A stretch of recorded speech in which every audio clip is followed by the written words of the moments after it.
Mi nombre es Yasmín Galilea Silva Velasco, soy estudiante del Centro Regional de Educación Normal de la licenciatura en la Enseñanza y Aprendizaje de la Química en Educación Secundaria del Grupo 102, primer semestre.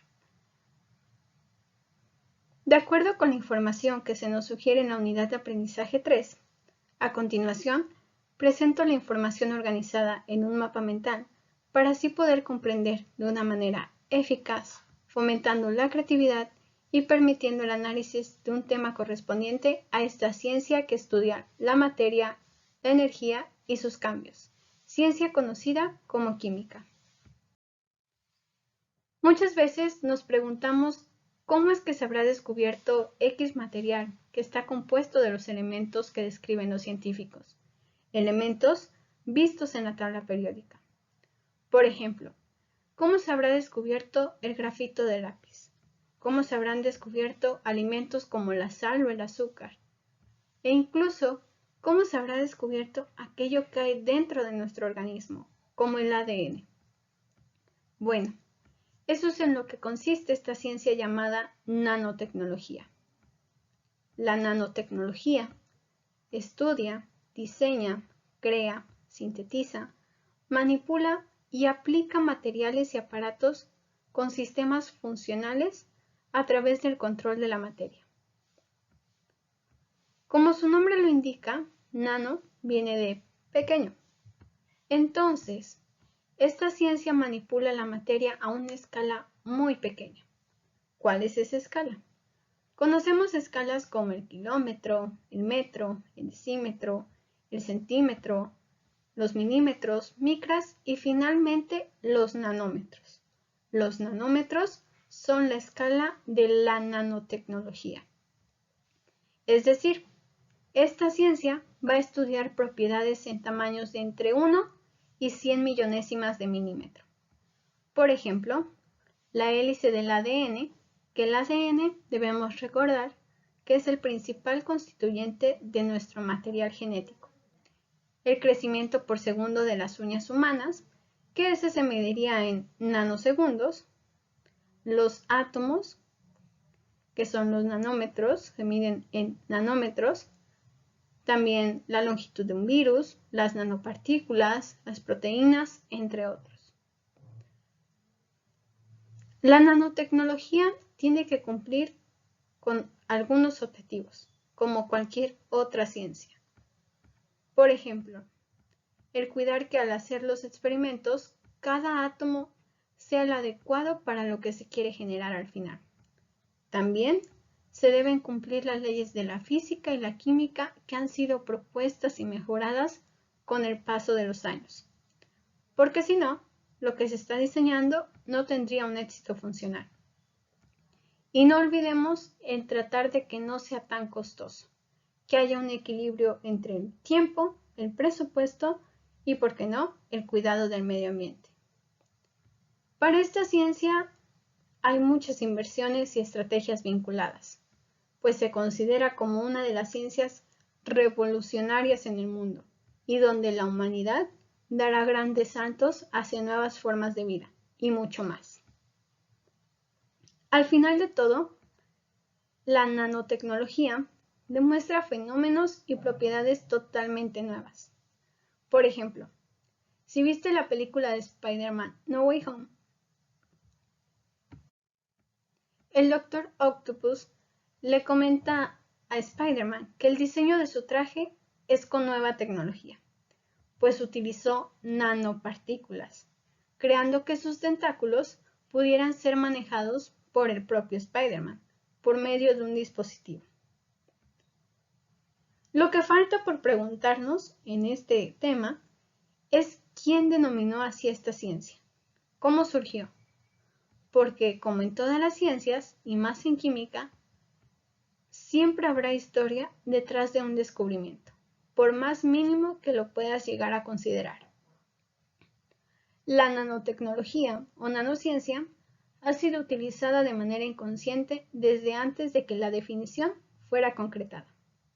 Por ejemplo, en el procesamiento de vidrios para las iglesias y construcciones ya se involucraba de manera involuntaria, al incorporarla en la estructura de vidrios medievales.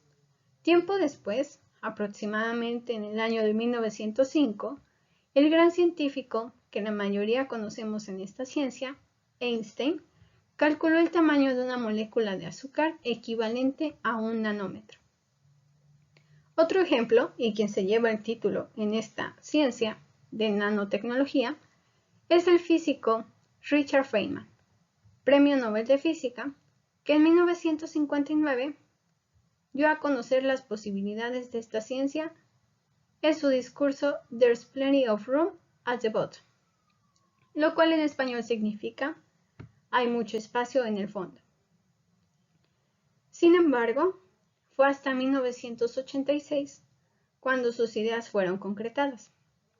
Y en ese mismo año, Eric Dressler publicaría su libro Engines of Creation, en el cual describe cómo las nanomáquinas serán capaces de ensamblar desde computadoras hasta maquinaria pesada.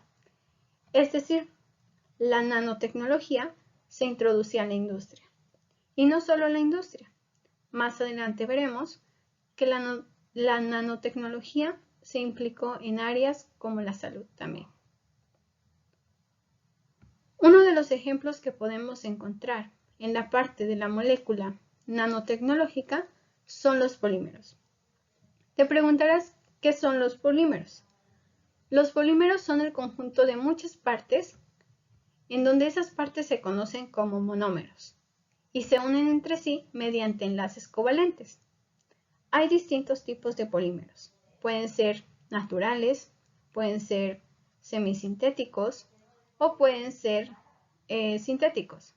Pueden encontrarse en el material genético como son el ADN, el ARN, en la ropa e incluso en productos derivados del petróleo.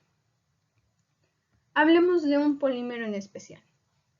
Por ejemplo, la poliN-isopropilacrelamida, al cual sus siglas son PNIPAM. Este polímero es muy utilizado en áreas biomédicas e industriales, debido a que su manejo es controlado principalmente por los cambios de temperatura. Entonces, estos cambios permiten que este polímero adopte diferentes formas, como por ejemplo, que puede estar en forma libre, que puede estar fijo en superficies, o incluso que puede estar como microgel. Y hablando del tema de temperatura, pero continuando con la relación de esta ciencia que es la nanotecnología, un tema muy controversial es el consumo de energía y con respecto a esto también hay materiales que demuestran aplicaciones termoeléctricas. Es decir, materiales que presentan corriente eléctrica por cambios en la temperatura. Suena interesante, ¿no? Pues lo es, porque dependiendo a veces de la temperatura es el material que se podría usar. Por ejemplo, el teluro de bismuto, que es un material termoeléctrico que comúnmente usan los sistemas de refrigeración comerciales. Entonces, el uso de este tipo de materiales podría reducir notablemente el consumo energético. O sea, que el teluro de bismuto es una ventaja para el ahorro energético. Finalmente, volviendo a lo que les mencionaba, que la nanotecnología demuestra fenómenos y propiedades totalmente nuevas, tenemos el ejemplo de los nanotubos de carbono. Estos nanotubos de carbono son una forma alotrópica del carbono. ¿Qué quiere decir?